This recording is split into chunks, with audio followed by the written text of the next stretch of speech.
Within GS1, we have some part of the work which we call HPAC, Healthcare Provider Advisory Council.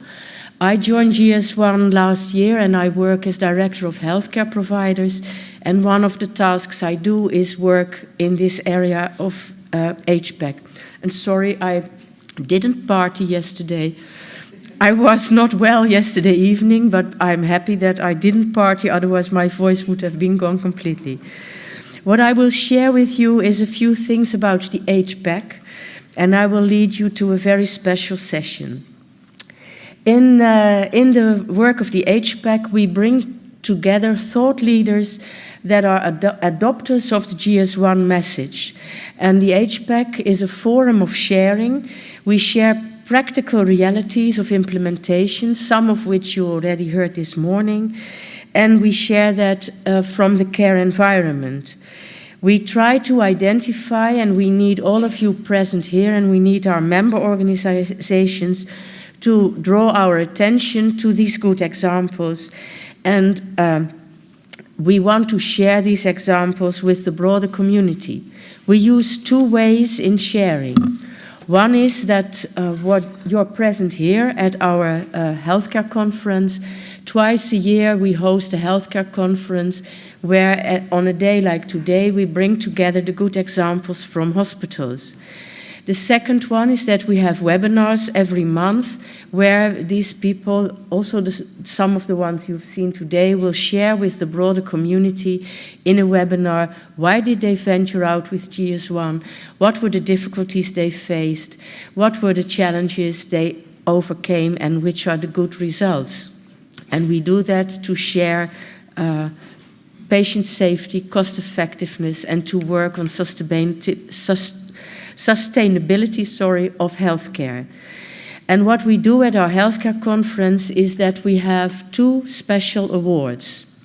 We have one award, which we will hand out this conference, to someone who is highly recognized as a best, someone who has given so much in his life as ambassador for GS1. We call that our recognition award.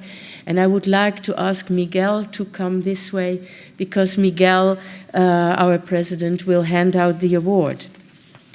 And before I will tell you who actually is the person, because that's a little bit a challenge still for some people, why do we give out this recognition award? We have certain criteria, and so our member organizations can nominate someone, but we also have a jury, and the jury is quite tough because they have criteria they need to check.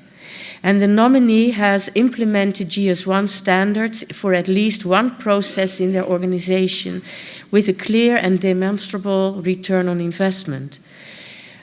You can only be awarded if you have active participation in also the development work of GS1, and if you are recognized locally, regionally, or internationally.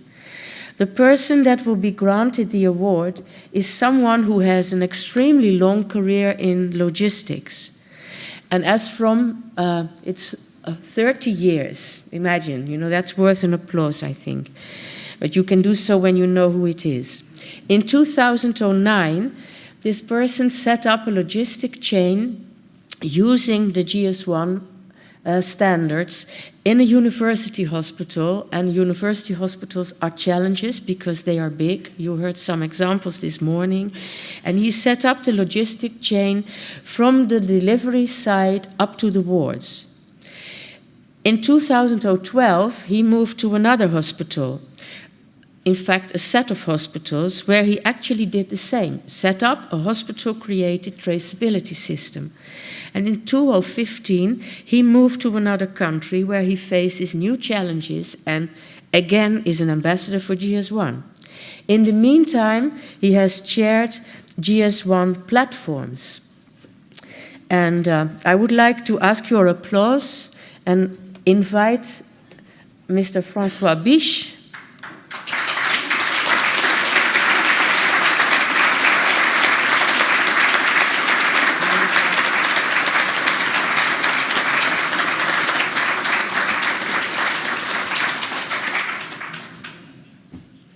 Good morning again.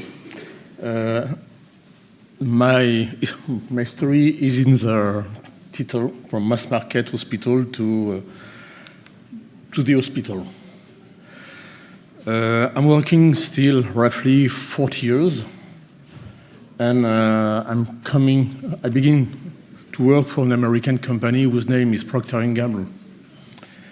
And I saw the evolution.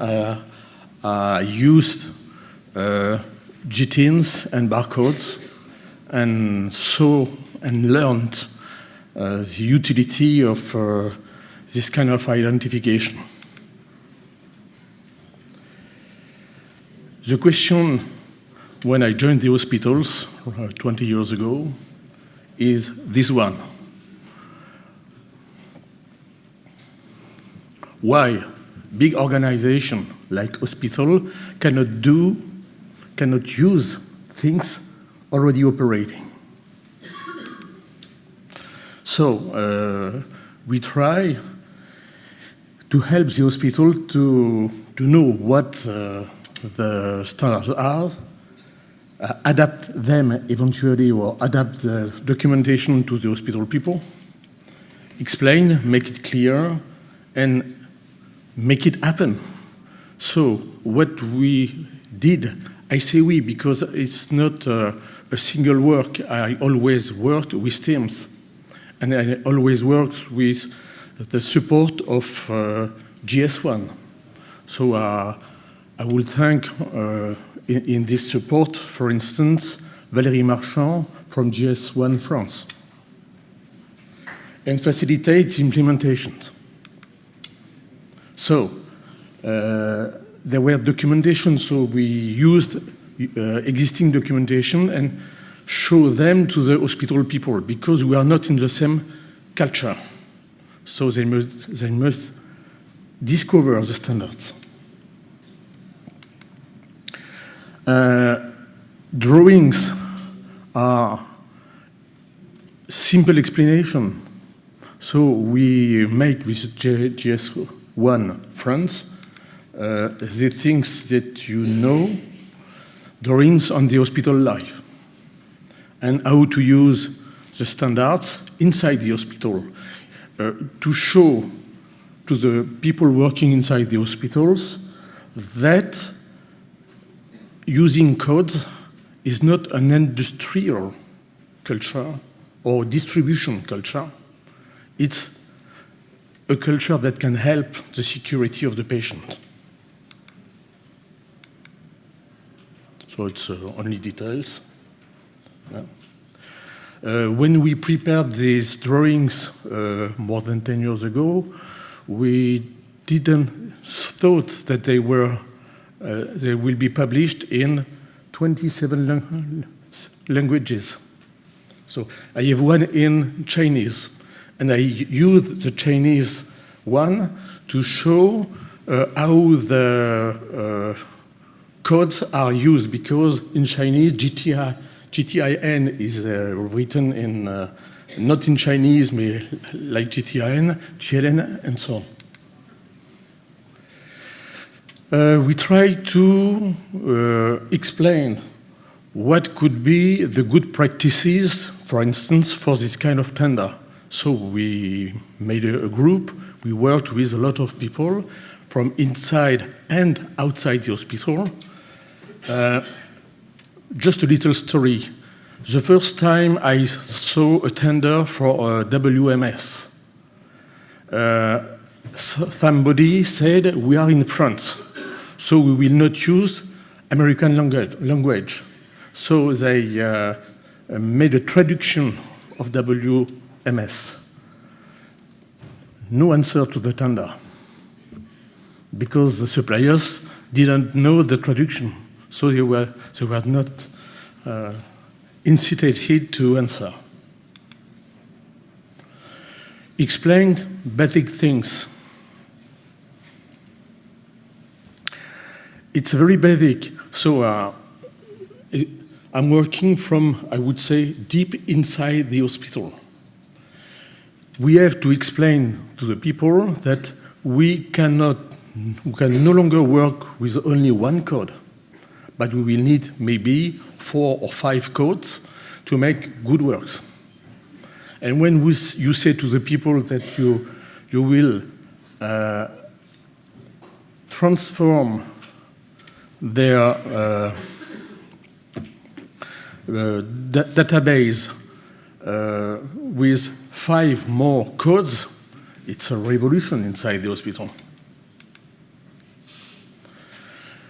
We made real implementation. So we use here GLN for the traceability of reusable medical devices.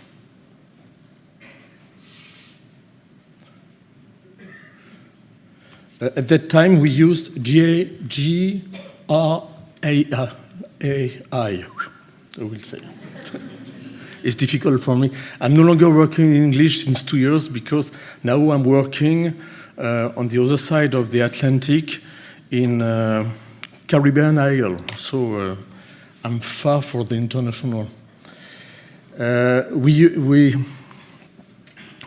had the opportunity to make a warehouse full standard from the receipt to the delivery to the world in Dijon. And we use basically this kind of sheets with delivery GLNs. It's quite simple. In the few hospitals I used to work, it's you will see GLN on the different rooms. All the rooms of the hospital I worked for have GLN stickers and labels.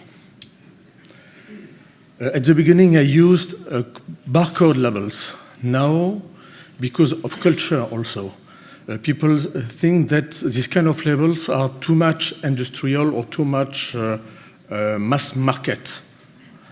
And now I'm using data metrics. It's more in the hospital culture. We use also tags. So you see active tags under a card.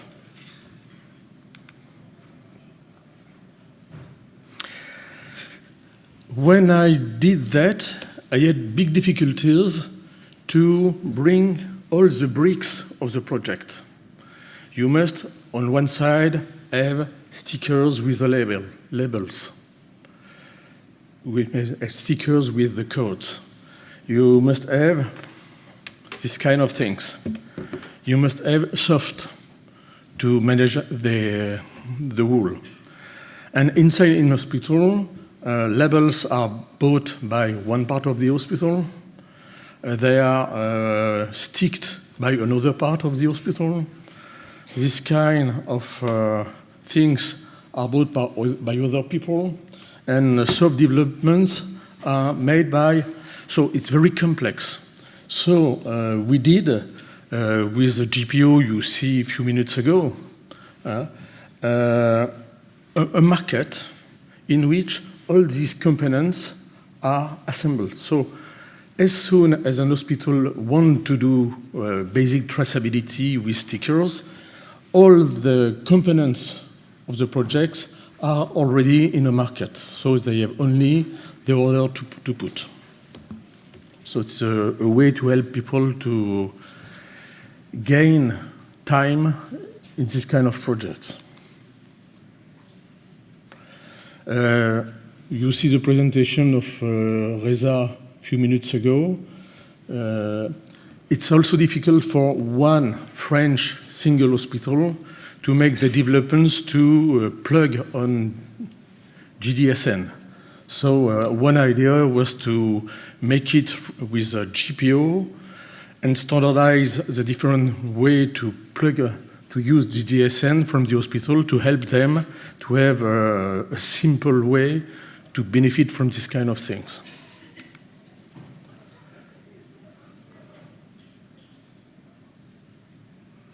Yes. So, I'm now working in Caribbean Isle, and I use this market to go and implement the GS1 standards. So on the very basic thing, so I'm actually sticking labels on the doors. So, thank you.